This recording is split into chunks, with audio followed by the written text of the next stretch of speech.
bagi saya risiko paling kecil di penjara, Bang Karni. Risiko terbesarnya saya dibunuh. Bisa jadi seperti itu.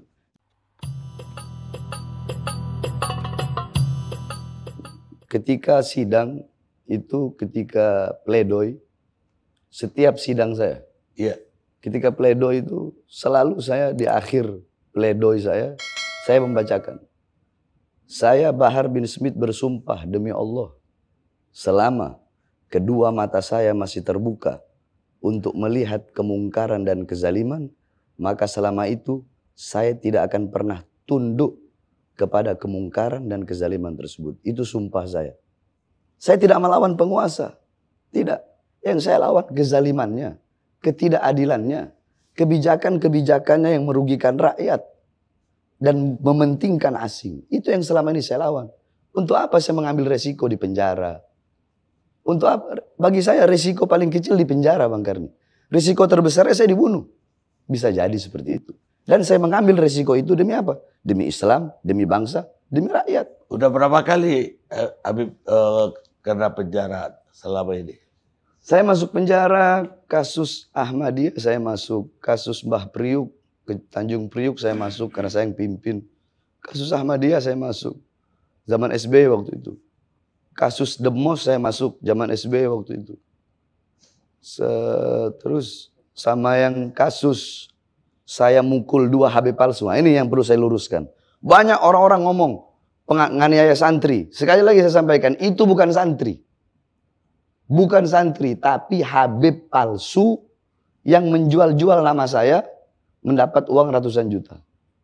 Oh, jadi bukan santri. Bukan santri. Bukan, makanya sendiri. Kan orang suka ngomong itu Habib nganiaya santri. Bukan santri itu Habib palsu. 2 orang Habib palsu. Yang satu mengaku-ngaku saya, yang satu mengaku FAM bermarga Al-Aqtas. Jadi itu yang perlu saya luruskan. Jadi banyak berita-berita yang tidak benar. Cuma saya kan orangnya, terserahlah. Kalian mau hina saya, mau caci saya, mau maki saya, mau bilang apa, terserah. Selama pribadi saya dihina, dicaci, dimaki, saya diam. Tapi jangan coba-coba kalau udah masalah agama, masalah bangsa, masalah rakyat, saya tidak bakal diam.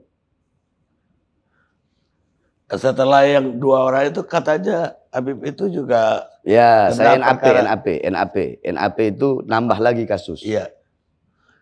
Dengan driver Grab. Ya, driver Grab. Ya. Itu apa sebetulnya yang bikin marah Habib? Karena dia godain saya punya istri. Kami ini orang Sulawesi, Bang Karni. 3 perkara jangan pernah ganggu gugat. Masalah istri, ibu, sama adik perempuan, saudara perempuan. Karena bagi kami perempuan itu kami muliakan, kami taruh di atas kepala. Kalau ini udah diutik, ya seperti itulah kejadiannya, seperti kasus kemarin. Ya, kemudian juga ada kasus lagi, saya dengar Habib itu ketemu si Rian di lapas, juga terjadi pemukulan. Rian Jombang, itu alhamdulillah di lapas itu semuanya ngaji sama saya.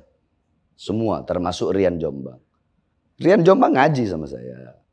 Banyak orang-orang yang kasus pembunuhan, ada si Daeng itu yang... Rian masih mending 11 orang dia bunuh. Ada si Daeng. Kasusnya dia kena pasal 340. Dia pembunuh bayaran. Dia bunuh 47 orang. Hukuman mati.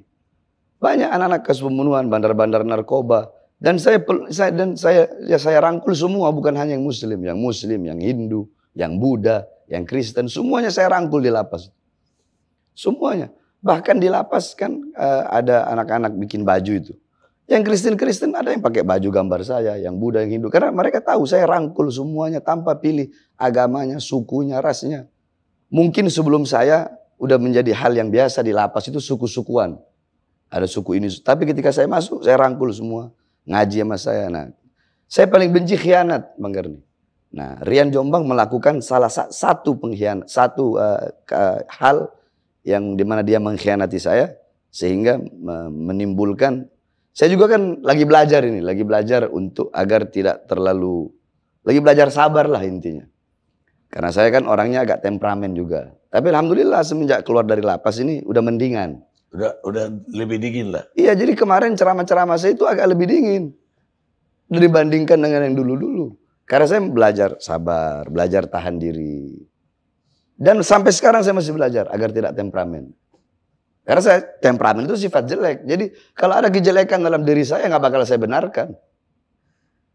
Nah kalau kejelekan dalam diri saya nggak bakal saya benarkan, apalagi kejelekan orang lain.